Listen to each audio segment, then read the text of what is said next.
This is Atomic Shinobi, and today I'm going to narrate what if Naruto became Hinata's guardian knight. If you enjoyed this video, please like, share, and subscribe to this channel. Now wasting no more time, let's start the story. With venom in his voice, the knight in gold said, "Lady Hinata, please step away from him." Behind a furious 14-year-old Naruto stood 13-year-old Hinata, who said, "We need to take you back to the castle." The Golden Knight who had spoken earlier smirked at his challenge, saying, "No chance, you're going to have to go through me first." The man pulled out a dog whistle and blew as loudly as he could, saying, "As you wish." With a few squirms, Naruto maintained his position. The knight noticed that Naruto was still awake when he came to a halt. The knight in gold became enraged when Naruto said, "Why do you not kneel before me? This whistle should have left you whimpering and begging for mercy. Why do you laugh half-breed? Because you have no idea what what tonight is." When the knight first realized it was night, he asked, "What are you talking?" Additionally, Naruto's fox ears had vanished and had been replaced with human ears, and his characteristic long claws and fang hair had returned to normal. He appeared entirely human. When Naruto saw the Golden Knight approach them, he assumed a fighting stance. "I see. I forgot that tonight was the night of the new moon. No matter, this is just another inconvenience. If truth be told, this will be easier than dealing with your less favorable side." The Golden Knight paused and drew his blade. He suppressed a smirk that threatened to break out on his lips when he saw Naruto's face. "Why do you insist on making harder? It's not like she's going to jail. On the contrary, she's actually going to the castle to receive her crown. You see, Lady Hinata is the heir to her father's crown. It seems that she was kidnapped when she was much younger, and I fought valiantly to save her when I just started being a knight. She must have scampered off to your place during the fight. Now that we've discovered her, she has to return to the castle to rule over this kingdom. Now if you please." "Didn't you hear me before? I said no chance. I don't care if she's the heir to the kingdom of the Konoha or a lowly peasant. She's staying here with me." Hinata was beaming at Naruto's words. When the Golden Knight saw her, he suddenly got an idea and smiled. Naruto's face hit the ground as he said, "Oh, I'm sorry. I didn't know she was your vixen half-breed. Anime style." Hinata remarked, "That's not how it is." Naruto emerged from his face. Vault. After spotting a gap, the Golden Knight struck Naruto in the middle, causing him to lose his balance. Naruto flew until he struck the cement wall behind him. After coughing up some blood, he collapsed to the ground, half-conscious. Naruto-kun. The Golden Knight then seized Hinata and led her to the castle. Naruto-kun. Naruto-kun, get up, please, she cried over and over. Naruto let his head drop to the floor and felt his eyes slowly close as he caught a final glimpse of Hinata being carried away. "Hinata-chan, wait, come back." Naruto woke up again, gasping and sitting up. He growled angrily, realizing that he had been dreaming about the night once more. He pounded the wall closest to him and saw it fall apart under his weight. Then, avoiding his orange fox ears, he seized his spiky blonde hair. "Why is it that every night I have the same dream?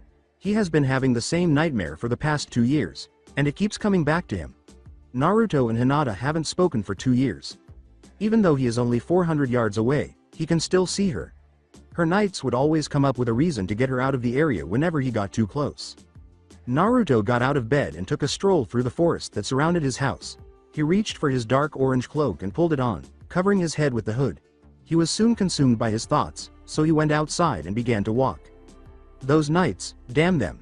They are always in the way. Since Hinata has been gone for 2 years, Naruto has had plenty of time to come to some realizations and learn some things. If I could somehow figure out a way to get rid of them so I can talk to Hinata, I can tell her how much I've missed her. This includes the fact that his claws are a lethal weapon. He has the ability to throw blood onto his claws, turning them into crimson energy blades, at his adversaries. Additionally, he could use his demon energy to cut through nearly anything if he directs it toward his claws. He refers to the first assault as blades of blood and the second as slicing inhumation. In addition, he came to the realization that he was in love with Hinata. He became irate and asked him why he missed Naruto so much after a year of whining to Gamakichi, a toad who claimed that his father knew Naruto's father but refused to tell him anything due to some oath. Gamakichi asked him if he loved her since Naruto was unable to figure out why. It took him around 15 years to realize that he did love her, but after a few awkward moments, he did. Naruto had an epiphany. Why are those knights so annoying? Did they ever leave Hinata alone? If I were a knight, unaware that someone was observing and listening, he thought out loud, if I could become a knight, I could still be with Hinata. Genius. Naruto didn't see anything there, but he thought he heard something. Naruto was pleased with his scheme, felt pity, and simply dismissed it. Until he had another idea, he started running and went to the castle. He became depressed and turned toward his cottage house, saying, "Wait, they already know I'm a half-demon. They'd never let me be a knight." After regaining his typical sour disposition, he turned to face the direction of the sound and got ready to perform slicing and humation. Someone wearing a big dark purple cloak with its hood over its face said, "Come out, I already know someone's there, face me coward." A young-looking woman gazed at Naruto passively as the figure took off the hood, asking, "Who are you and what do you want from me?" Naruto was astounded by his sight. Hinata? Is that you?" The girl's face lit up a little. On the left side of the woman's neck, Naruto noticed a tiny tattoo that appeared to be a circle of words with a tiny dot in the middle. A silent wind passed by, blowing her long, dark brown hair past her shoulder and into the air. "Don't make me laugh. I might look like that troublesome woman, but I certainly am not her." "So who are you then?" Naruto winced when she said, "I am the great sorceress Hanabi." However, he quickly became enraged once more. Naruto assumed a battle stance and braced himself for anything. "So, the kingdom has sent another sorceress to exterminate me. Sorry to break it to you, but I'm no ordinary demon." The sorceress grinned when she saw the necklace he was wearing.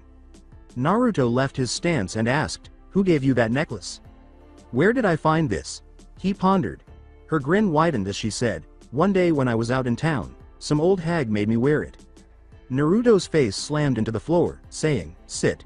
He stood up a moment later, even more irate than before. "What the hell?" Naruto didn't like the way it sounded. "I made that necklace you wear around your neck. With a simple command, I could make you do as I please, within reason. Like, jump." He leapt. Naruto went into the woods and returned with a rabbit in his mouth after saying, "Hunt. Release." Naruto opened his mouth, causing the rabbit inside to run as quickly as its small legs would allow. "Roll over." He followed her instructions once more. However, Hanabi laughed at it this time. "As you can see, I have somewhat control over you." "Somewhat? You had me do everything you commanded. How is that somewhat?" "You can only do what you're physically and or mentally able to do. If one of my commands demands more than what you're capable of doing, then you will not do it. Also, as I'm sure you didn't notice, my commands were only one-worded. I can use more than one word, but the more words I use, the weaker the command is. Basically, you can fight it more when the command is more than one word." "Really? Love?" Naruto did nothing but stare at her. Then a vision of Hinata flashed into his mind. Nothing happened. After giving it some thought, Naruto was astounded. "I can see that you didn't do anything, but what did you do that one cannot see?" He stiffened as she drew nearer to him and said, "You made me see the one I love. Incredible." He looked at her and said, "Love me." Nothing occurred, either mentally or physically. She grinned. "You see, you are not mentally or physically able to love me. Your emotions are something I have no control over." She continued to approach him until he could feel her breath on his lips. "Your actions, however, are another story." "What do you, kiss me?" He kissed her before he had a chance to consider her words. He was able to distance himself from her, but he sensed that the command was weaker than the others. With a triumphant smile, Hanabi questioned, "The command was weaker, wasn't it?" "Yes, but don't do it again." "Do what?" "Don't kiss me." "But I didn't kiss you, you kissed me." Hanabi's lips formed a playful smirk and she said, "You understand what I mean. Don't force me to kiss you." He blushed slightly, but it was noticeable enough for her to ask, "Is that a threat?" She chuckled. His voice was dangerously low as he asked, "What the hell do you want from me?" After hearing him become serious, she made the decision to do the same. "I want to help you." "What? Why?" "I want to help you become a knight so you will be able to take Lady Hinata away." "And what would you get out of this?" "That is none of your concern. Now, do you want my help or not?" "It depends. What kind of help are you giving me?" Naruto's eyes grew wide as he said, "I can help you appear human, but there is something you must do first." "And what is that?" He didn't trust her despite the allure of that offer, at least not yet. Naruto raised an eyebrow and said, "You first have to go on a trip, a journey if you will." "What do I have to do while on this trip?" "You must do whatever you feel you must do to get stronger, faster and even smarter, if you want." She disregarded his remark and his wildly erratic arms, saying, "Hey, I'm not stupid.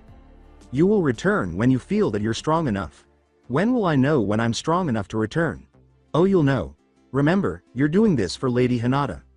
She shook her head and said, "Right, for Hinata. So when do I leave?" She was shocked that he could be so foolish.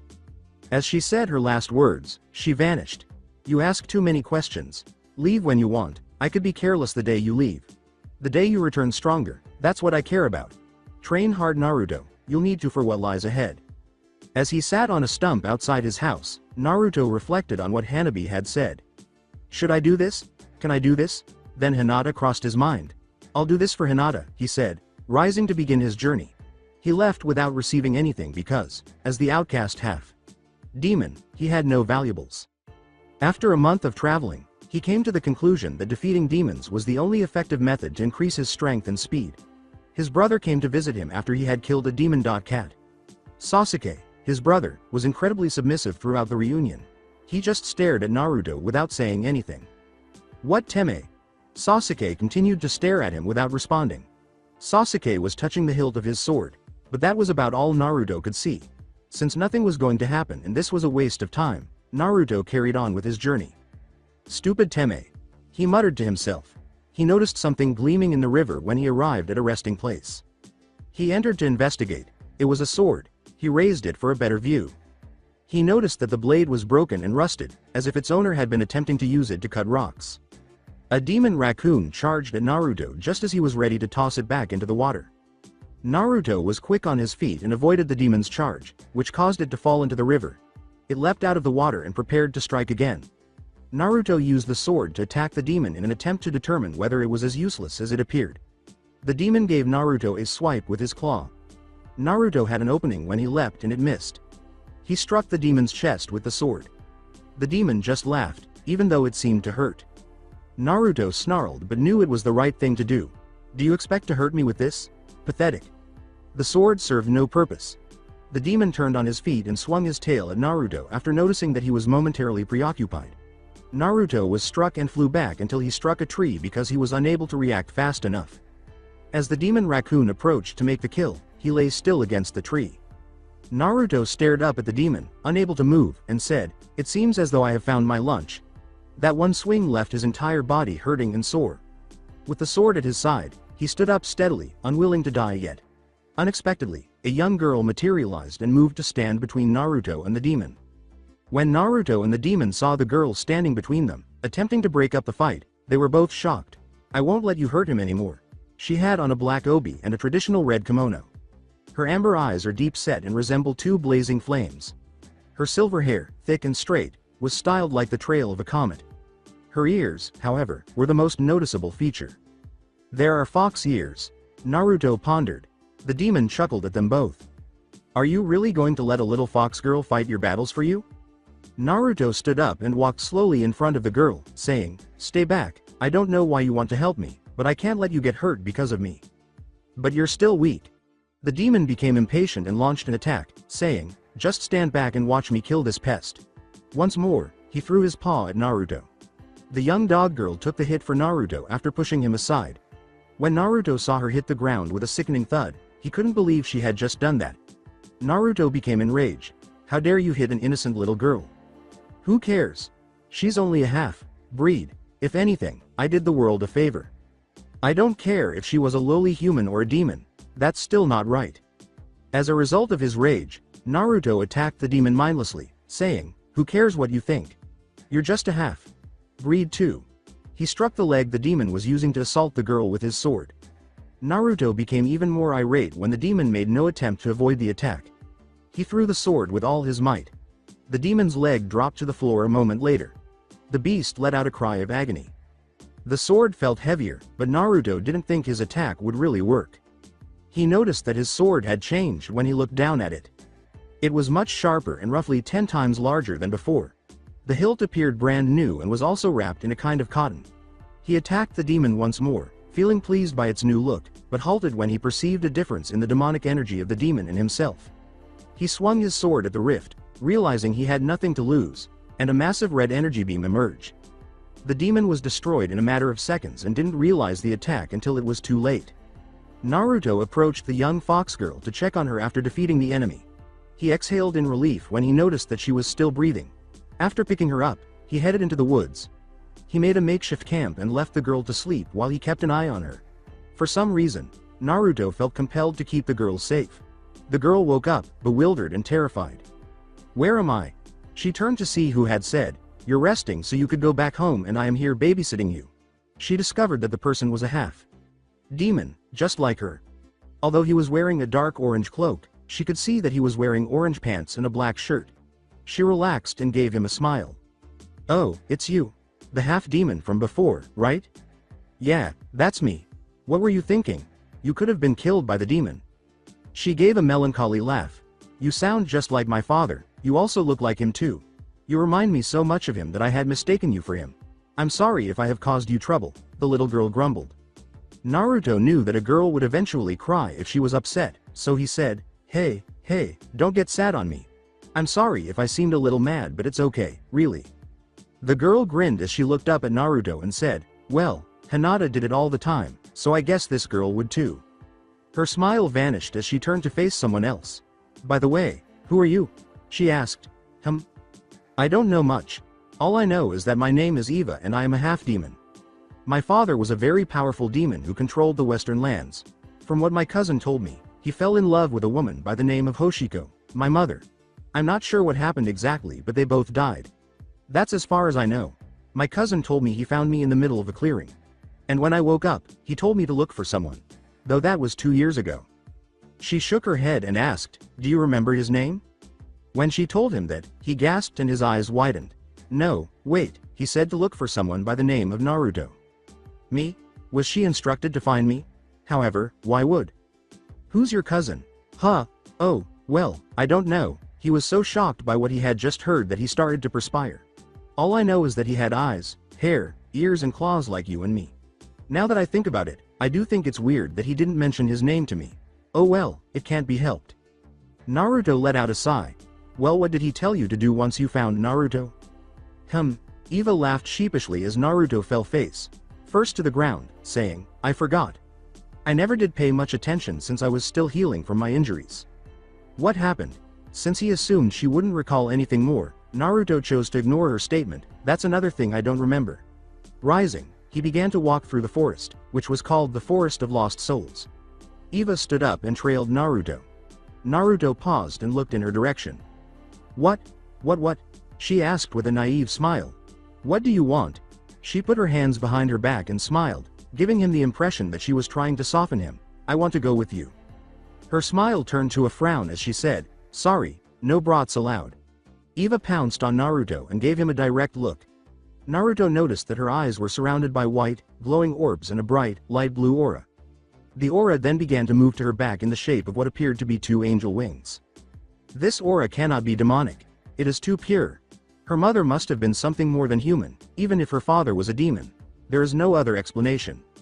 Eva's voice sounded melancholy, erratic, and dangerous as she said, "But I want to come with you." If she lost control, Naruto knew he could probably handle her. Even if he had to deal with a young girl, it would be preferable if he could avoid any confrontations. Eva's aura began to thicken, and he sighed. She nodded her head and Eva's aura vanished as fast as it had appeared. "Fine, but just be careful and try not to get in the way. I have to complete something and I won't let you slow me down, is that clear?" she said. "No problem, what's wrong now?" "I don't know your name." Naruto averted his gaze in a panic. What should I say? What if she was instructed to kill me by her cousin? A moment or two later, he made the decision to tell her. She stepped back, gasping, "The name's Naruto." He looked at her and nodded. "You're Naruto?" She quickly had Naruto in a headlock, preventing him from receiving oxygen. When she said, "I did it. I found Naruto. Now what?" He was about to push her away, but he answered her with what little breath he had left. Her laugh was sheepish. "How about letting me go?" she asked. Right, she released him, and he let out a gasp for air that had been denied to him just a minute before. "She's strong, damn it." She looked at him innocently and held her hands together on her back, asking, "So, where are we going?" Naruto thought of just one word. Difficult. She gave him a calculating look and said, "Well, since you're going to follow me around, we're going to roam these lands so I can get stronger." After observing his response, she chuckled and said, "Is it because you're weak? You look a bit wimpy." Naruto was attempting to contain his rage while a vein protruded from his head. Unfortunately, he didn't succeed. Eva's laughter subsided as she attempted to soothe Naruto. "What did you say? Didn't I save both our butts from that stupid demon raccoon and you call me weak?" she asked. Naruto was on the verge of blowing up. Don't worry, I was only kidding. Sheesh. You need to take that stick out of your ass. Naruto covered her mouth and gave her a gentle tap on the head. I don't know what that means. I heard two adults fighting one day, and they said a whole lot of things. Personally, I don't think it would be comfortable having a stick. What's an ass? I asked. Why'd you do that? She looked down and sighed, saying, little girls shouldn't say things like that. It's not polite and people don't like to hear that. I'm sorry, it's just, no one's ever taught me anything. When I passed around some villages and kingdoms, people gave me stares and mostly said mean things to me. The only person who's ever been nice to me is you. My cousin might not have been mean, but he wasn't nice either. He was very passive and strict for the little time I spent with him. Naruto lowered himself to be on eye with Eva. Before he spoke, he smiled warmly at her. She shed a few tears and gave Naruto the strongest hug she could manage, saying, it's okay now, Eva. Now you got me and you're not going to get rid of me that easily. In actuality, this was rather challenging. She released him and rubbed her eyes, saying, oh, I forgot to ask, but how old are you? Naruto thought this was cute. It was as if a 2-year-old had just woken up. I'm 11, so 110 in demon years. I think that's how it works. She grinned proudly and said, whoa, you look at least 7 or so. Naruto couldn't contain his laughter. He started to walk, expecting to see Eva walk right next to him, but instead he felt her climb his back. You know, you might make things a little more interesting. Let's go. I don't have much time to waste. He turned to see Eva still grinning. What? Naruto was about to argue, but decided against it because he thought she would complain and most likely win. I'm too tired to walk, carry me? This realization made him sigh. She nodded, then began to yawn, saying, okay, but don't make a habit out of this. Her final words before she went to sleep were, thank you for carrying me, big brother. Her words initially perplexed Naruto, but he eventually came to terms with them and carried on walking. Big brother, huh? Sounds good to me. A young woman with long blue hair passed through the castle's numerous hallways where she was now living. She detested it as well. Even though it was lovely and well maintained, she was unaffected. Before being identified as the heir, she had a life that she missed. Hinata blew past pricey vases and other pottery, as well as numerous paintings of long dead relatives. She rushed to her room in order to isolate herself from the dull life she referred to as her life. She ran into a maid who worked in the castle without looking where she was going. Hinata yelled, watch where you walk. She didn't even pause her stride to check on the girl. Ordinarily, Hinata would have halted, assisted the unfortunate maid in getting up, and begged for her pardon. However, she was now irritated and truly didn't want to speak to anyone, that is, everyone. The maid brushed the dirt from her uniform and got up. After picking up the laundry she had dropped, she glanced up at Hinata's vanishing figure. The maid said, Hinata, before turning around and leaving to complete her tasks, her pink hair swinging to one side. Hinata slammed the door of her opulent room shut after opening it, locking it behind her. She leaned against the door after turning around. With a sigh, she lowered herself and embraced her knees. Hinata wanted to cry because it was the only way she could let go of her pain and sadness, because she needed Naruto and he wasn't there. She missed him. Because they had forced her to leave before she could speak to Naruto, she detested her nights. Several times during her appearances, she had spotted him in the crowd. Each time he was within 100 feet of her, her knights would take her back to the castle and inform the audience that she had an urgent matter to attend to. She recalled being inside the estate's wall and observing the sadness and longing in Naruto's eyes. She tried to cry, but her tears had long since dried up, so she slammed her gentle hands against the door. She repeatedly slammed her hand against the door until her hands started to feel numb. Exhausted from the continuous beating and the events she attended, Hinata allowed them to drop to her side. She got up and walked to her window's base. Glancing up at the sky, she opened the window. Naruto's deep blue eyes were far more striking than its blue complexion. She felt cold despite the sun's bright rays shining on her pale skin, and no matter what she tried, the coldness persisted. With a sigh, she observed her cousin Neji rehearsing his katas and stances. He was among the few residents of the castle who truly understood her. She was thankful to have a wonderful cousin to keep her company and maintain her sanity. Who knows how she would be now if it weren't for him. She would always have something to do because Naruto would keep her company and keep her alert, but despite the inconvenience, spending time with Naruto would always be fun and entertaining. Hinata's lips formed a wry smile as a priceless memory replayed itself. Naruto complained, Hinata-chan, I don't see why'd I have to do this. With a laugh, Hinata showed him around their tiny cottage house. Hinata escorted Naruto to the bathroom and set up the bathtub, saying, That because there's dirt covering your eyes. The sound of water swooshing made Naruto cringe, and he quickly made his way to the door. Stop! Naruto halted in his tracks when, unbeknownst to them both, the necklace he was given began to glow dully. Hinata got up, trailed behind him, and, being cautious not to get her hands dirty, took Naruto's hand. As he was escorted back to the restroom, Naruto hung his head in surrender. With his back to the tub, she dragged him up to it. Hinata said, "Listen Naruto-kun, I know you hate taking baths, even though I don't know why. But please do it, you really do smell." Naruto turned his head away and folded his arms across his chest. Before she could push him in, Hinata put her hands on her hips and thought of something. She blinked her eyes and begged, "Please Naruto-kun, for me?" Naruto blushed as he looked down. When he didn't answer, Hinata gave Naruto a gentle shove, causing him to tumble back into the water. She laughed and shut the door behind her. From behind the door, Hinata yelled, "Get clean Naruto-kun." He moaned and complained under his breath, and she laughed. Slowly, a tiny tear trickled down her icy cheek. With hesitation, Hinata reached up and removed the tear. Quietly, she told herself, "It seems I still have tears to shed." She was so overcome with sadness that she failed to notice the light at her door. She was startled out of her reverie by the louder knocking. She got up and moved toward the door. She covered the doorknob with her hand but did not open it yet. "Who is it?" inquired Hinata. She heard someone sigh briefly behind the door before they spoke. Hinata recognized the voice and opened the door to reveal a brown-haired girl on the other side. "It's me, Lady Hinata, may I enter?" she said. Hinata nodded in comprehension as she said, "Lady Hinata, Lord Heishi wishes to speak with you." Tenten nodded and ran off to finish her tasks. "I see, thank you Tenten." However, she saw Hinata's serious expression before she could walk away. "Lady Hinata, I know it is not my place to say, but is there something troubling you?" she inquired.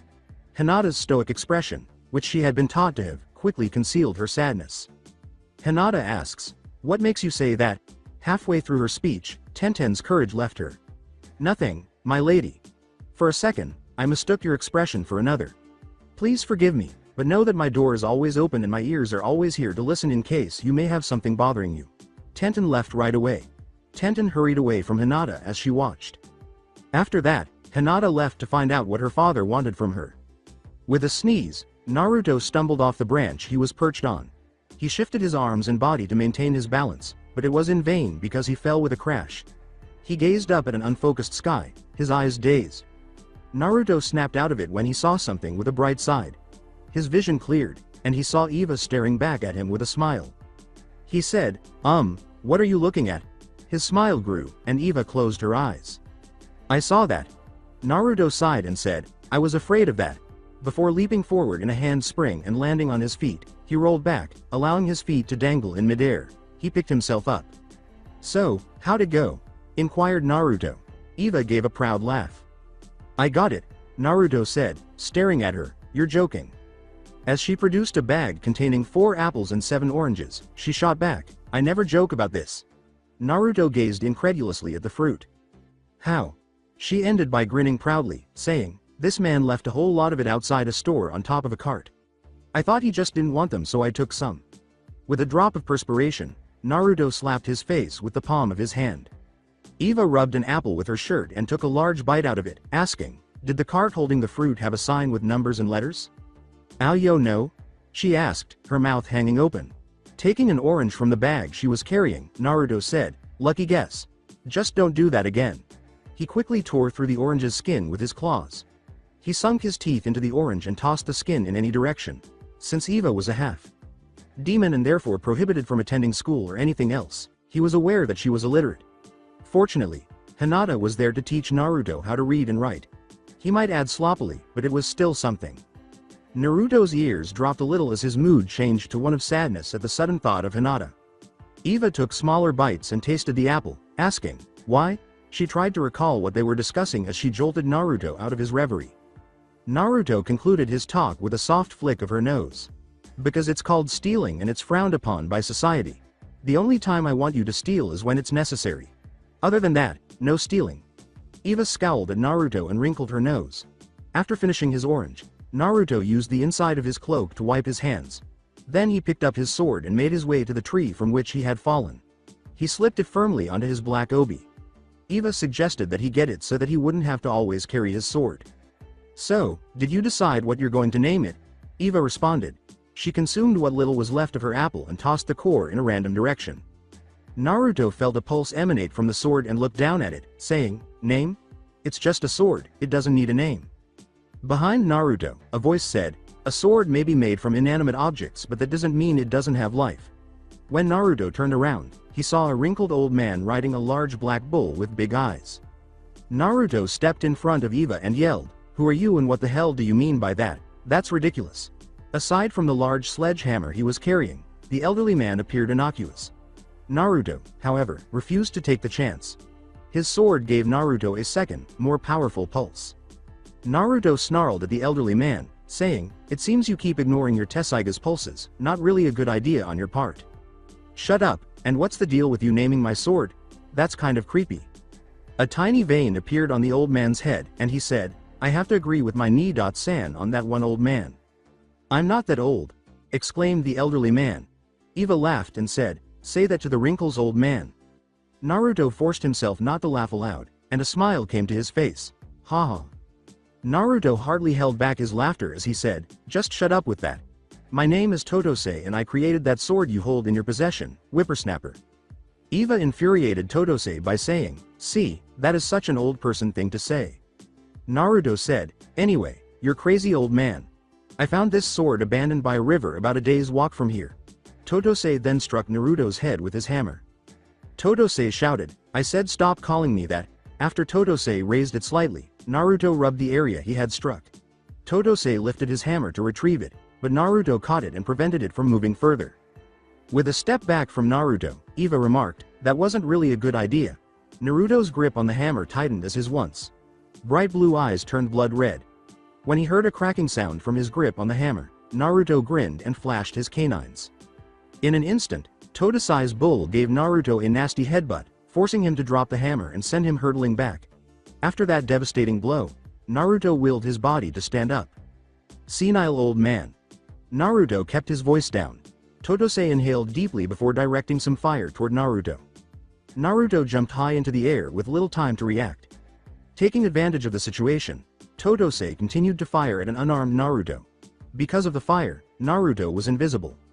Totose expected the young girl to be distressed, but instead she was smiling knowingly as she continued to gaze up at the sky. When Totose looked up again, he saw that a big blade had cut his fire in half, allowing Naruto to pass by safely.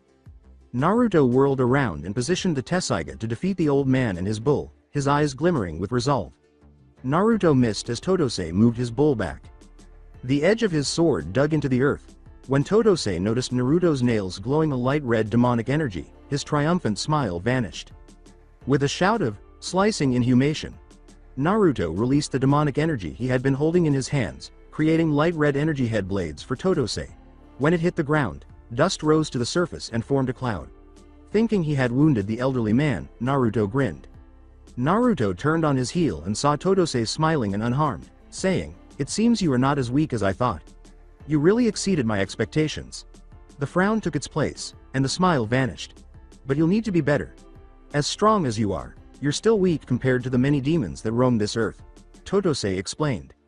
Naruto puffed out his chest and gestured to himself, saying, like I care, I can kill any demon I come across."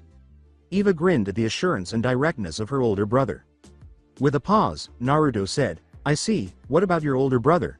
He detested Sasuke, his older brother. His father's ability to defeat Naruto was more impressive than the fact that he was a full demon. "Tch, he's nothing, I can take him down as well."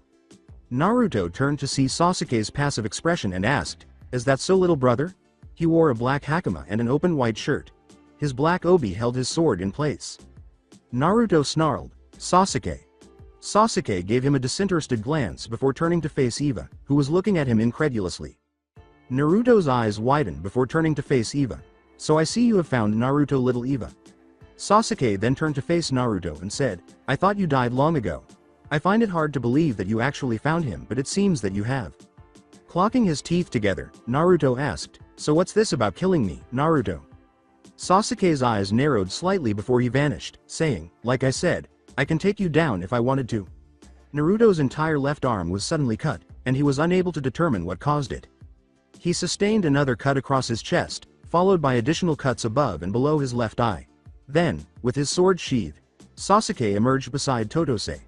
Naruto's blood exploded from Sasuke's wounds as his sword clinked, and he collapsed to the ground, barely conscious. Eva screamed, "Ni-san," and hurried over to Naruto. He looked up, directly at Sasuke, who had his back to him, and coughed up some blood. Sasuke left without turning around or feeling guilty about what he had done. "Pathetic, and I actually thought you'd put up a fight. You're no different from the other worthless demons." After watching him go, Totose turned back to Naruto. Naruto sat up and complained, ignoring his pain, Teme. Eva urged him to lie back down, saying, "Ni-san, don't get up, you'll only lose more blood." He simply spit out more and grunted, then smiled wearily at her and gestured to himself. After saying, "I'll be fine, after all, I am Naruto, greatest half-demon you'll ever meet," believe it, he fell back to the ground, unconscious, his eyes slowly closing. Eva got from town and went to the pack in a panic. It contained some bandages for Naruto's wounds. Totose approached Naruto while carrying his black bull. He reached for the Tessaiga while glancing down at Naruto. He stopped himself just as he was about to get it. After giving it some more thought, he chose to give it to Naruto. The fact that Naruto was still alive astounded Totose. Normally, any other demon or person would have been killed by Sasuke's combo. Eva returned and began bandaging Naruto's wounds, worried about her older brother. Either he's really a special Hanyu or Sasuke's getting soft. Something moist landed on Naruto's nose. He wrinkled his nose as he sensed another. With a grunt, he opened his eyes slowly to reveal a cave's ceiling. It was night and raining when he painfully turned his head to the left. With his left arm in a sling, he sat up and braced himself with his good arm. He examined every part of his body and noticed that his left arm and torso were bandaged. In addition, he became aware that his left eye was blind. He felt a bandage covering his left eye as he lifted his right hand over it. He sighed in relief and appreciation. After that, Naruto moved his left arm and experienced mild discomfort, but it was insignificant. With the assistance of a wall, of course, he removed the sling that held his arm and got to his feet. He turned to see Eva sleeping by a fire to stay warm, shivering. Naruto noticed that Eva had draped his slightly torn cloak over him when he turned to face where he had been lying. After snatching up the cloak, Naruto limped toward Eva. She was shivering less when he covered her with the cloak. He grinned before hearing some noise from the cave's interior. When he finally reached the back of the cave, he discovered Totose resting on his sleeping bull, who was kept warm by a second fire. Totose was considering telling Naruto something, but he was stopped when he noticed that Naruto was limping toward him. "I see you're alive and well. That's good, for the little girl anyways," he said. Sitting opposite him, Naruto kept a close eye on the fire. At this, Totose arched an eyebrow. With his eyes fixed on the flames, Naruto uttered, "You mentioned that I must gain strength, correct?" Totose waved expectantly and asked, "Why do you wish to get stronger? What reason could you possibly have to get stronger?" Totose would either tell him how to get stronger or not, depending on his response. Naruto seemed to be thinking deeply as he didn't respond to him right away. With unwavering conviction, Naruto responded, "I want to get stronger, so I can get my precious person back." Naruto nodded his head and said, "Ah, I see, you're doing this out of love." With a sigh, Totose shook his head. Totose approached the bag that was fastened to the bull and began looking inside, saying, "Well, since you put that way, I happen to know a way to help you get stronger." He took out some arm and leg weights after locating what he was looking for. Naruto deadpanned, "You have to be kidding me." Totose effortlessly tossed the weights at Naruto while shaking his head. Naturally, Naruto ducked beneath them, and he could feel the ground trembling as the weights struck it. He stared incredulously back at the weights. Naruto exclaimed, "What the hell? What kind of weights are those?" Leaning against his bull and closing his eyes, Totose remarked, "Heavy ones. If you want to get stronger, you're going to have to fight with those weights on. Not only will you get stronger but you'll also get faster. No thanks are necessary." Naruto continued speaking to himself, "I agree." With a sigh, he hung his head in surrender and proceeded to retrieve and put on the weights. Totose opened one eye and gazed at him as he did so. Before turning in for the night, he thought, "I'll tell him the other way to get stronger another time." It has been a week since Sasuke confronted Naruto. Eva persuaded Totose to make her a sword, telling him it was superior to Ni-san's. Her sword would be finished in 2 weeks, he had informed them. Naruto scoffed, believing that it was absurd to give Eva a sword, but after a heated argument with Eva, Naruto's perspective abruptly shifted. Naruto was now following a trail up a hill that led to a village that was said to be plagued by demon ogres. Eva was picking dirt from her claws while she slept on Naruto's shoulders. When Naruto reached the top of the hill, she noticed a small village and looked up. It appeared serene and calm, which led Naruto to question whether ogres were truly present. Eva moaned as she turned over on her back, somehow maintaining her balance on Naruto's shoulder, and gazed at the village from above. Ni-san. Why are we going to that village? It doesn't look like any fun and I'm bored. Eva was grumbling. TCH. I don't care. I'm here to get stronger, so it doesn't matter if you're bored. You know what, how about you join me when I fight? He joked.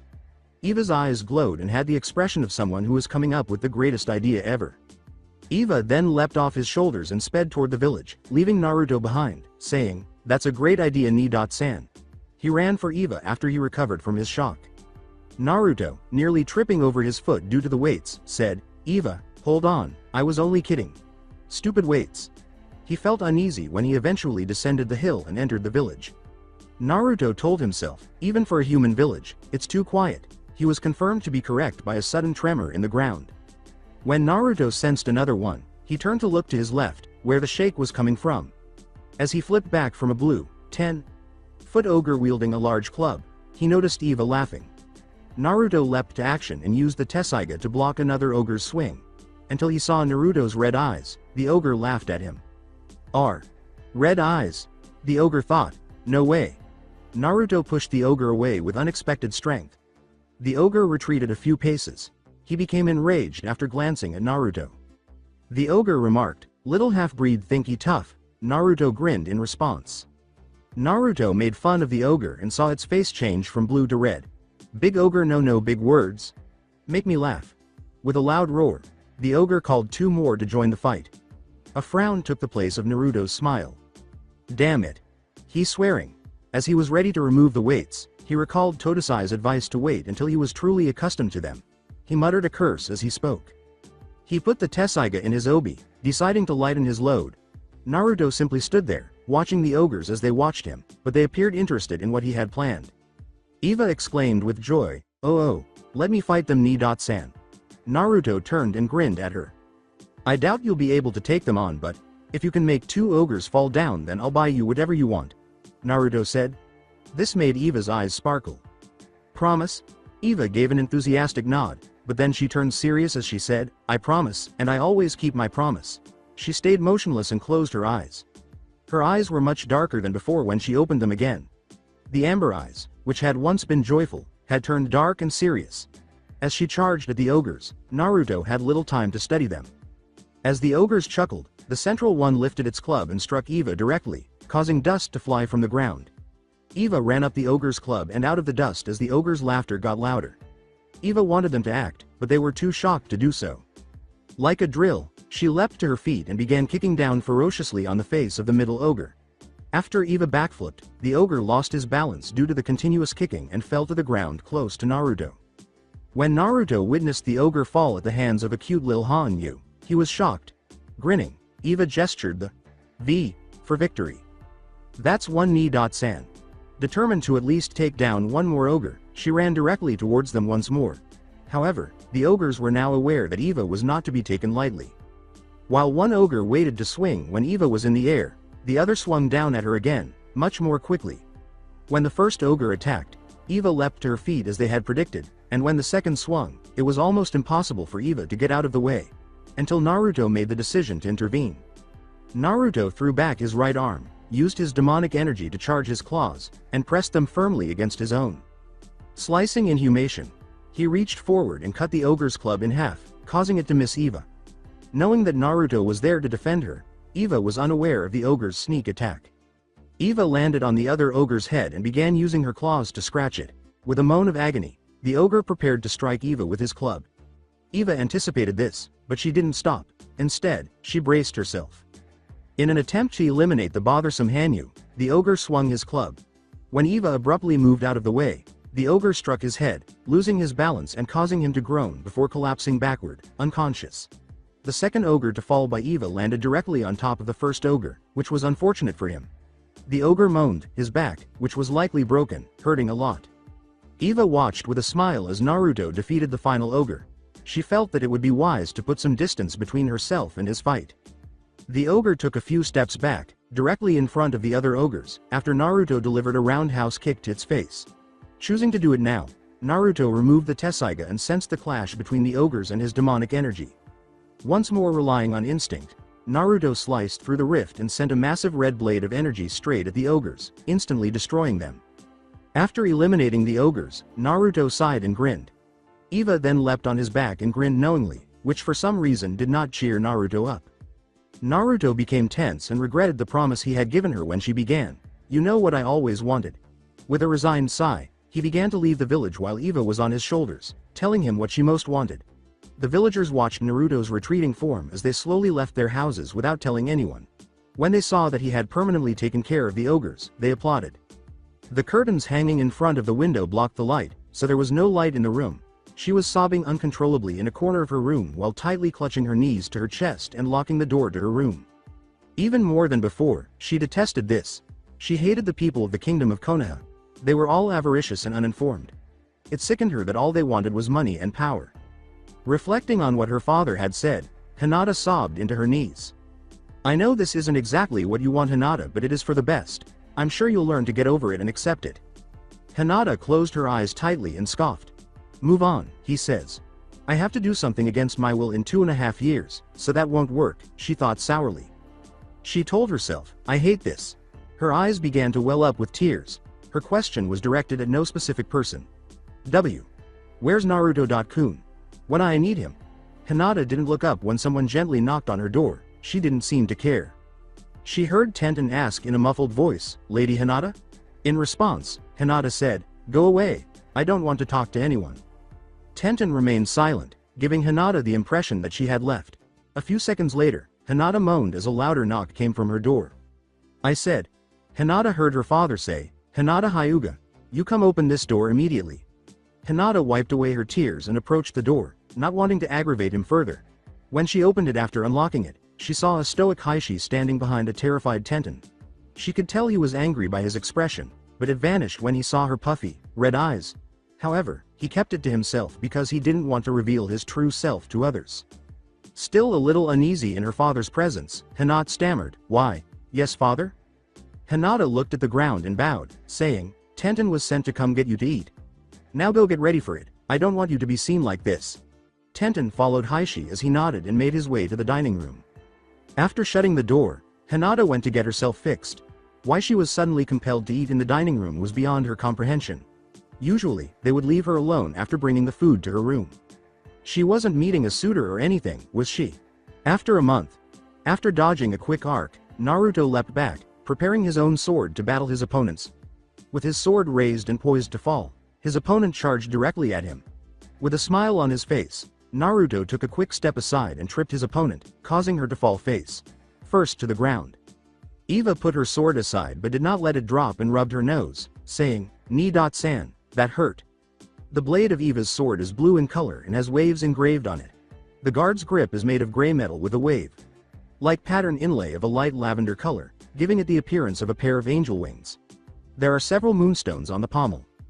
Totose informed Naruto that Eva's sword was made from a talon rather than a fang, in contrast to Naruto's Tessaiga. Naruto was really annoyed by that elderly man. Eva successfully convinced Naruto to purchase a sheath for the two of them after he rejected the idea. Naruto let out a sigh upon recalling that. Eva stood up, extending her right arm. She grinned as she glanced down at her attire. Naruto nodded his head indifferently and said, "Thanks again for buying me these awesome training clothes, Ni-san." She was most interested in a very costly blue kimono with red roses printed on it.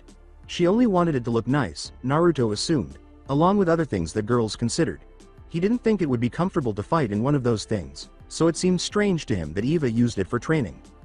The kimono looked terrible now, compared to when he had first received it. Eva spun on her heels and watched the extra fabric fly through the air. "Fortunately, I stole it, but she doesn't need to know that." She watched with evident fascination, and Naruto grinned. She was a girl at heart, so even though she pretended to be a tomboy, she still enjoyed boys, dresses, and other feminine things. She still disliked boys, which Naruto considered a blessing because he didn't want to deal with that right now, or ever since he gave it some thought. After spending so little time with Eva, Naruto felt obligated to shield her from everything, almost like an older brother.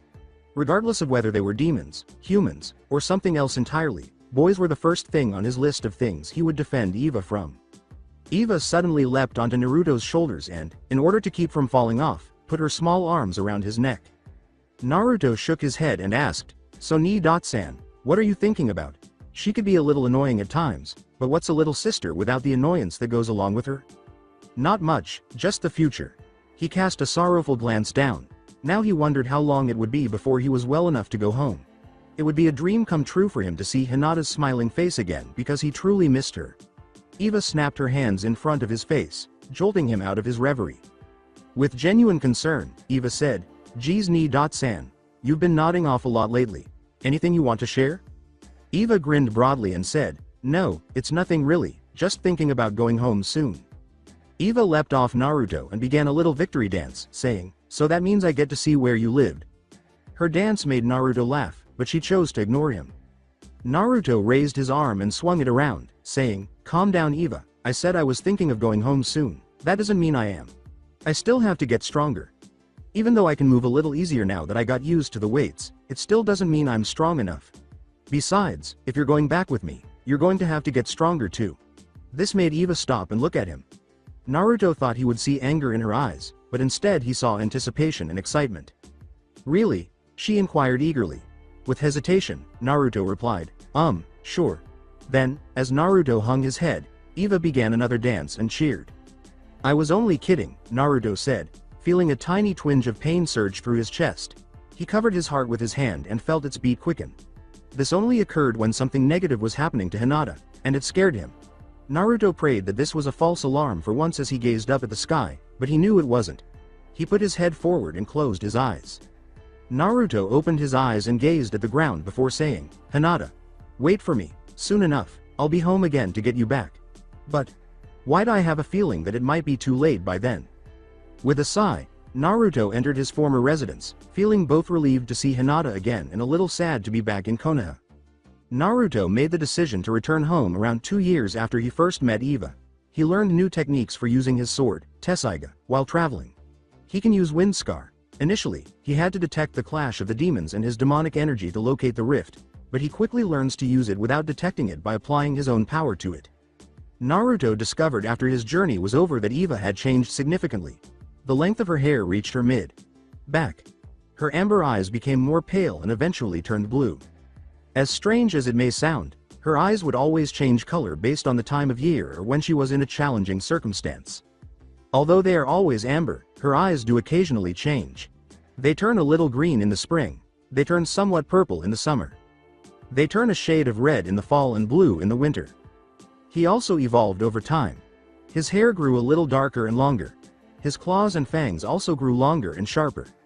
His amber eyes maintained their icy stare while still containing resolve and hope.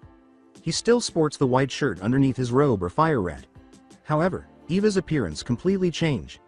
Her new ensemble includes a silver cotton armband, dove, gray shorts, and an indigo tunic adorned with a thick silk fringe. She also dons a dark rose cotton cloak in a dark blue color. When Naruto returned to the kingdom, he expected Eva to find out who she truly was on her own. Rather, she assured him that she would support him and enable him to be with Hinata. Naruto came to the realization that he wouldn't always be there to protect her during the journey. He therefore taught her to be resilient and self-sufficient. She demonstrated slicing inhumation and blades of blood, then devised 2 similar moves. She refers to the first one as slicing charm streams, which allows her to launch light blue energy blades, similar to blades of blood, but with water in place of blood. Similar to slicing inhumation, but in her opinion superior, her other attacks allow her to reinforce her claws with ice by using her demonic and enigmatic aura. Additionally, the ice is 3 times harder than diamonds and doesn't melt until she wishes it to because of her enigmatic aura. This one was given the name Arctic Claw by Naruto. He told her to move on, but she was disappointed that he had been able to identify one of her attacks. In the event that natural water is unavailable, she also learned how to use the water particles in the air. Eva managed to wield her new sword with remarkable skill. Since the majority of her attacks use water or ice, she gave it the name Taruhitachi. Eva eventually perfected her own attack after learning the correct way to wield her sword. She summons a mini Tornado with sharp ice flying around randomly in it by calling her sword attack Frigid Whirlwind. This enables her to ensnare her adversary within it and sustain injuries. Generally speaking, this move is not lethal, but it might be based on how she feels. Another thing Naruto observed about Eva was how her mood could influence her attacks and eyes. Her eyes turn a darker shade of their natural color when she is feeling down.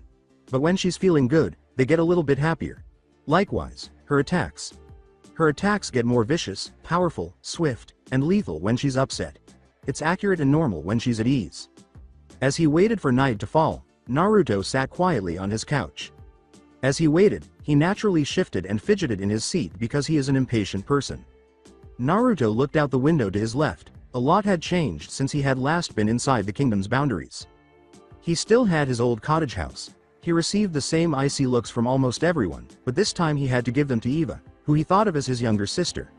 Because he gave Eva a disgusted but curious look, Naruto became enraged and nearly attacked a stranger. Naruto might have simply slashed the man down from his position if there hadn't been knights on the streets. Since he was still despised by the kingdom and prohibited from seeing Hinata, he had not yet had the opportunity to do so. He asked Hanabi when she would change him when they met the day before. He brought up Eva and asked her if she could do the same for her. She responded, "Tomorrow night, the night of the full moon. It will be easier to do it then since that's when your demonic aura will be less active." Initially refusing, Hanabi grudgingly consented after Naruto nearly severed her head with Tessaiga. He decided to go outside after growing weary of waiting indoors. He was run over by a running Eva as soon as he stepped outside.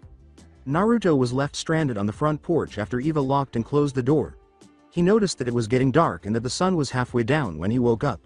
Although he was happy that night was drawing near, he recalled what had transpired. What the devil? She was running, but why? Eva was eating in the dining room when he stormed into the house. He screamed, "What the hell was that about?" After giving it some thought, Eva burst out laughing. She paused, which greatly infuriated Naruto. "Ha. Ha, oh that. Well, I'll tell you. Well, you can't rush perfection." She sighed. She detested Naruto's impatience and other negative traits. "But I'm not rushing perfection, I'm rushing you. Now stop playing around and tell me what happened," she said. Gosh, he should unwind more. "Well, I walked into a store, right? Then I walked up to the cashier lady and asked her if she sold jewelry. She said she didn't. I was about to walk away when a knight grabbed me by the arm." "What?" she asked, gesturing with her hands that she wasn't done. After taking off the bandana that covered her faux ears, she spread her tail wide and allowed it to waggle. "Relax, he didn't do anything. He only asked me if I was new to the kingdom. I said yes and he asked me if I wanted a tour of the place. I would have declined but he never let me answer and he showed me around.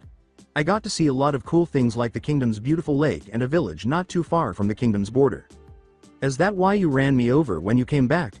Although Naruto appeared somewhat irritated with Eva for her previous actions, he was actually furious with the knight and wished he could locate him so they could have a brief talk. "No, I ran here because I had two things to tell you. 1. Said knight invited me to eat lunch with him tomorrow. 2. I saw the queen." Naruto's gaze widened. Was Hinata actually visible to her? Naruto didn't like the way that statement sounded. She's really pretty but she was a little mean. "What do you mean?" "Well, when I saw her, she was very pretty and sitting in one of those portable thrones, or whatever it is. Anyways, when I passed by, I saw a little girl trip and fall somewhere near the queen. What I saw shocked me because as she helped the little girl up, who had a smile on her face, the queen whispered something in her ear that caused the girl's smile to disappear." Eva assumed a contemplative stance and asked, "And what did she say?" "Well, I couldn't get the exact words, seeing as I was about 50 yards away surrounded by millions of screaming citizens. But it went along the lines of, 'Get in the way again and I'll see to it that you'll spend that rest of your childhood in the dungeon.'" Naruto was completely taken aback. No, Hinata wasn't like that at all. Who did she see, though? Naruto pondered. With hope, Naruto questioned, "Are you sure you saw the queen, not someone else?" When Eva heard this, she didn't want to break the news to him, but she also couldn't tell him a lie. If that's not that queen, then she was a very popular girl then. Naruto recognized Hinata, and his mood darkened as he recalled something. "The person I saw had long, dark blue hair, light lavender eyes that made her look blind, and had a warm smile. Hey, we gotta leave soon because we got to meet up with Hanabi. She's going to help us look human." Naruto shook his head and gave a little laugh. "What? Why would I want to look human? I look just as good, if not better, right now than I would if I looked human." He found his younger sister's occasional arrogance amusing. Naruto said in a dejected tone, because if you want to become a knight, you gotta look human. You should know that we aren't accepted in society because of what we are, and if we enter looking like this, they'll just laugh and kick us off the castle. Now, come on, Hanabi is probably waiting for us. Eva gave a nod and trailed behind Naruto. Even though she enjoyed making fun of him, she knew that when he became this way, she had to take him seriously. When it came to fitting in, she understood exactly how he felt. Her life was worse than his, if anything. Well, perhaps. Since she has no recollection of her past, she is unsure. Since they didn't want to deal with any irate or inebriated residents, they chose to stroll through the woods rather than the town. Naruto sat down on a stump with Tessaiga leaning against him and his arms crossed when they arrived at the clearing where they had decided to meet. Eva paced the clearing in anticipation of its conclusion. For a while, Naruto didn't think she would arrive. Eva was startled by Hanabi's sudden appearance as the sun began to set. Now, it's not a good idea to frighten Eva. She has a tendency to attack the thing that frightened her.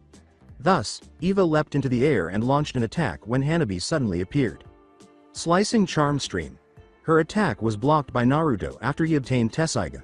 He turned to face Hanabi, who remained motionless and as submissive as ever. I see that you're still as emotionless as ever, Hanabi.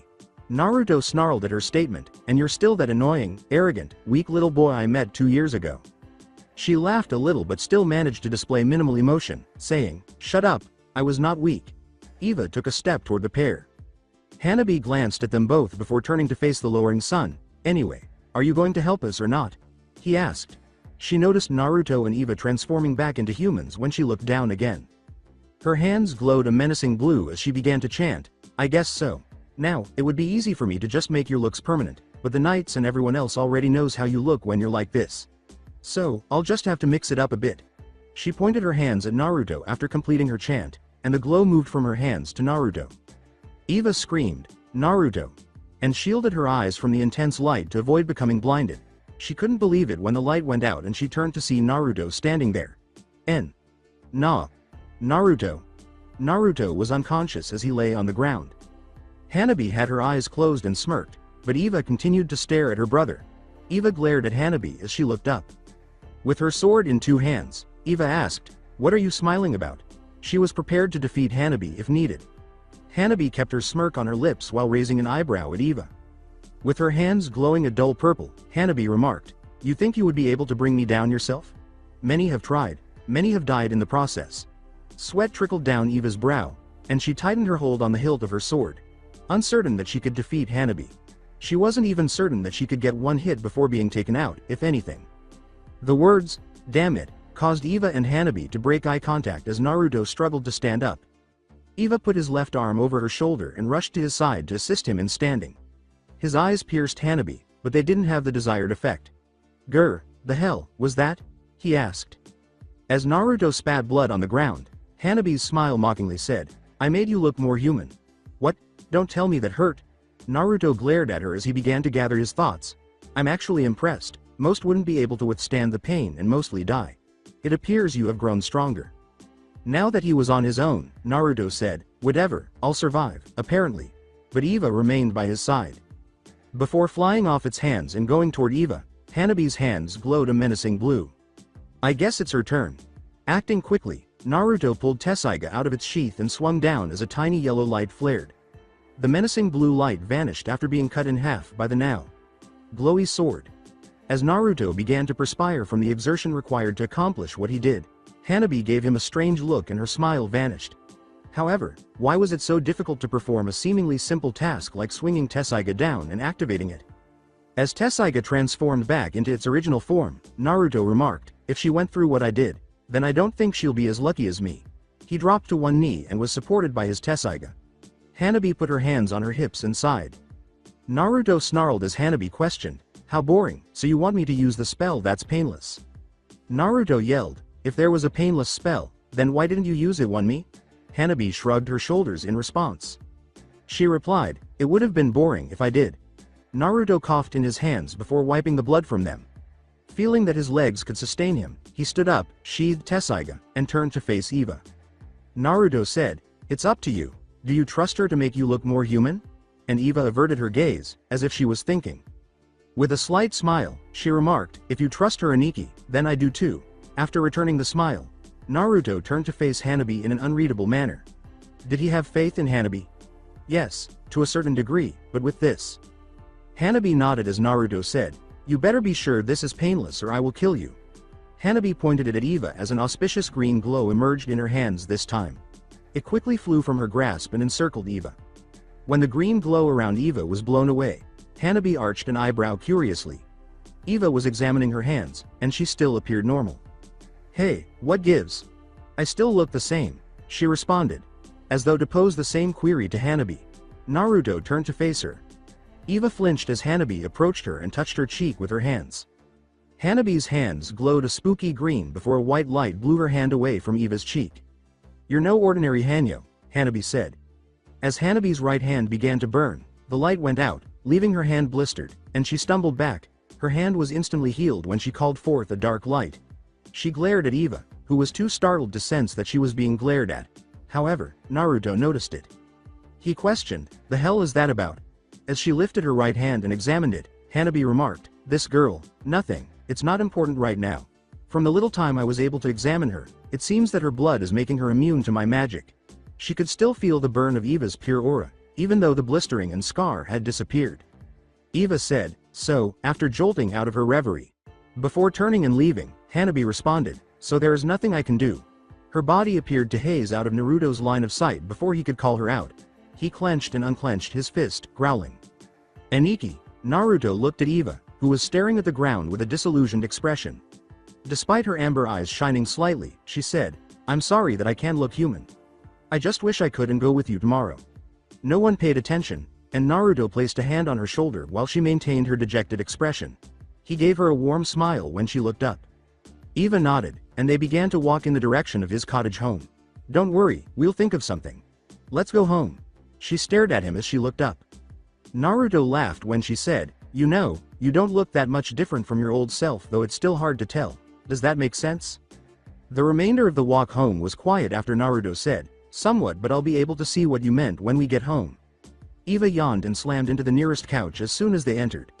Naruto, who had never seen Eva so exhausted, asked, "You okay?" Before going to bed, she would typically be bouncing off the walls or staying up until the wee hours of the morning. In less than a second, she was out like a lamp after saying, "Yeah, I'm just so tired." With a laugh, Naruto put Tessaiga beside Eva and made his way to the restroom, bracing himself for what he would soon witness. He entered the bathroom without lighting the candle that would have illuminated the entire space. He simply stood in front of the mirror, and he could see his silhouette in the little moonlight he had. Reaching up, Naruto noticed that his fox ears were gone from his silhouette. He gasped and moaned as he lit the candle close to him. He knew that his father had given him his deep cerulean blue eyes, which had previously been red.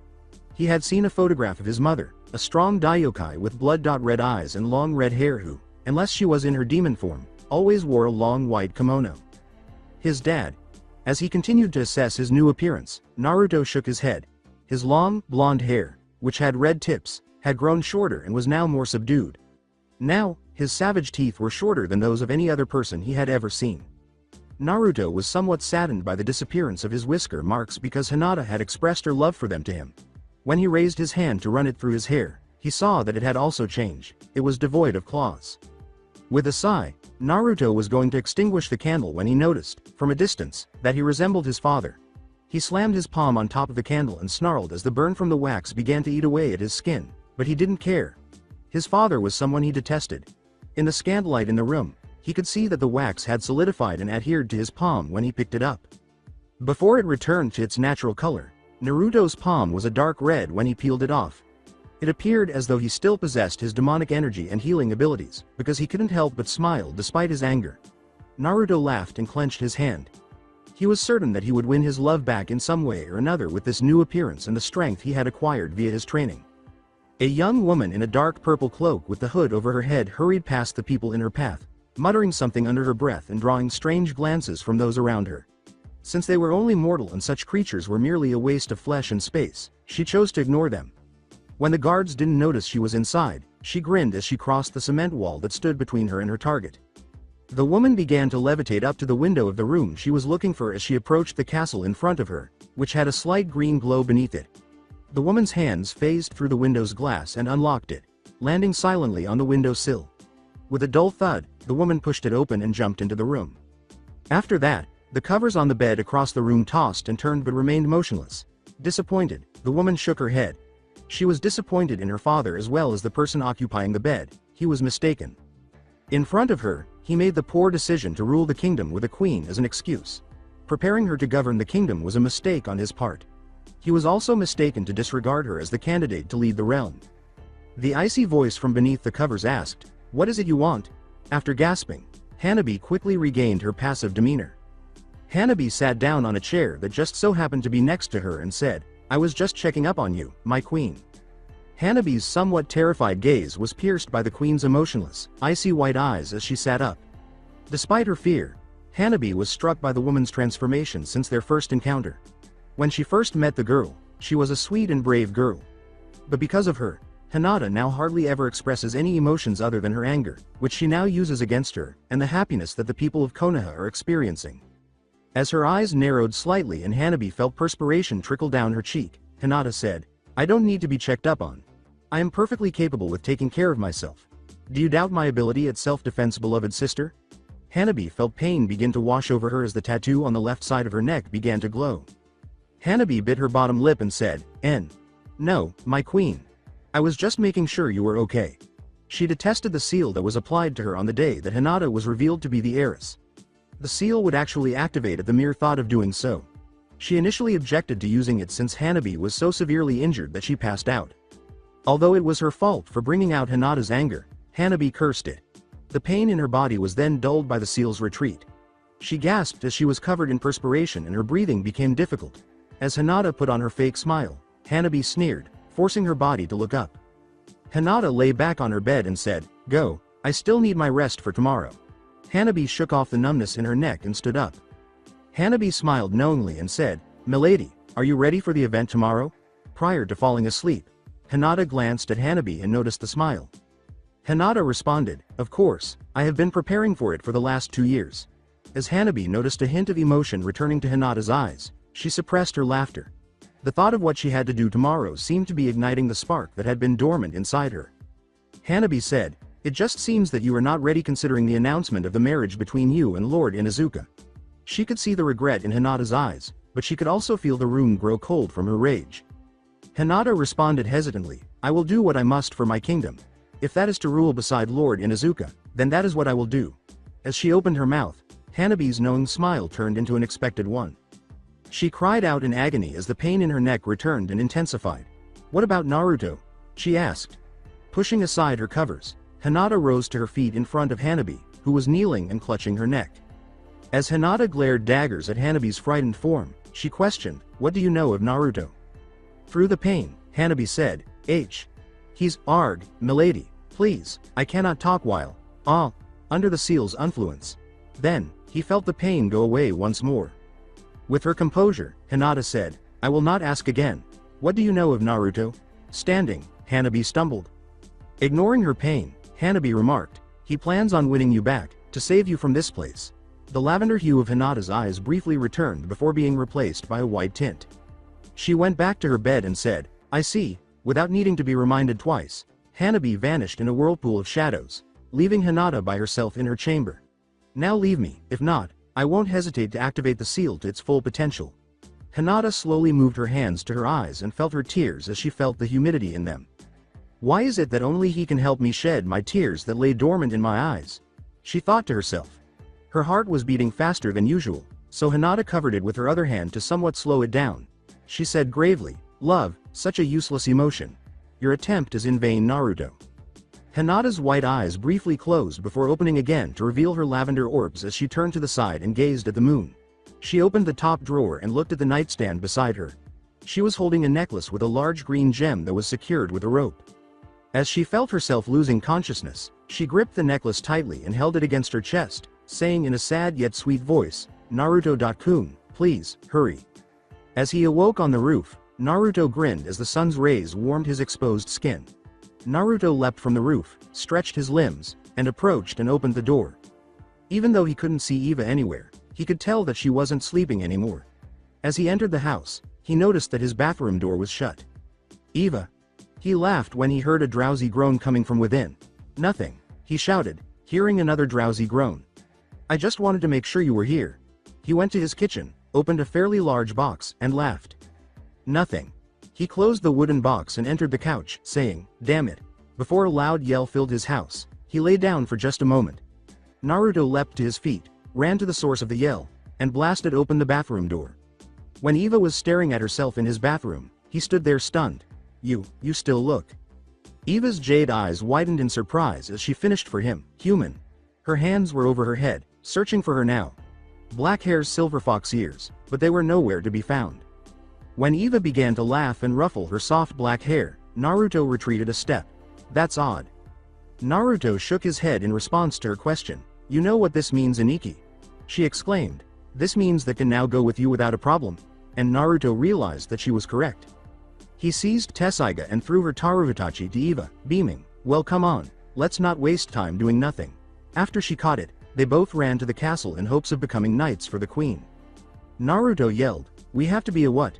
as the knight in front of him grinned haughtily. A group of knights who were supposed to judge those who wanted to become knights were given an audience once they arrived at the castle. The same knight replied, "You heard me, you have to be a page first." Eva's voice was deep as she asked, "The hell is that?" Because she was a girl, she was initially denied the chance to become a knight. However, Naruto transformed her appearance to make her appear more like a boy, and now they were together. A page is someone who is trained to become a knight. They must be learned about horses, armor and weapons. Because hunting is so important, a page has to learn how to handle hawks and falcons, as well as to cut up a deer for venison. You as a page will also be expected to serve the meals at the knight's table. You have to learn how to carve the meat properly before becoming a knight, both of you. The knight explained to him. A second knight, considerably taller than the first, rose and approached Naruto. With only his left eye visible and the other bandaged, the knight remarked, "Actually, by the looks of it, he seems way better than a page and a squire." In order for Naruto to see his asymmetrical silver hair, he had also taken off his helmet. With a sneer from the other knight, the knight remarked, "If anything, he looks like he can beat you." He answered, "He seems weaker to me." The knights regarded Naruto as he smirked and said, "How about we find out?" The silver-haired knight gazed thoughtfully at the ceiling. The knight grinned and said, "Well, we could do that. Nothing in the laws that state we can't." When Naruto saw the other knight laughing, he grinned and suppressed a laugh. "Fine, let's do it. He wins, he becomes a knight and his friend becomes a squire. I win. They both become my personal servants." Naruto pulled out Tessaiga and held it in one hand, saying, "Fine." Everyone in the room laughed at Tessaiga, with the exception of the disguised Eva and the silver-haired knight. In response to the knight's mocking remark, "I am now sure that I will win. Look at the dullness of the blade."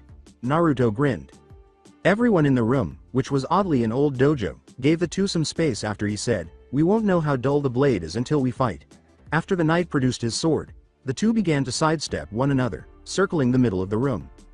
Naruto dismissed the knight's mocking remark, "Scared yet? This sword will actually cut unlike that trash you have." Heishi entered the old dojo as the doors opened, searching for his most devoted knight, Kakashi.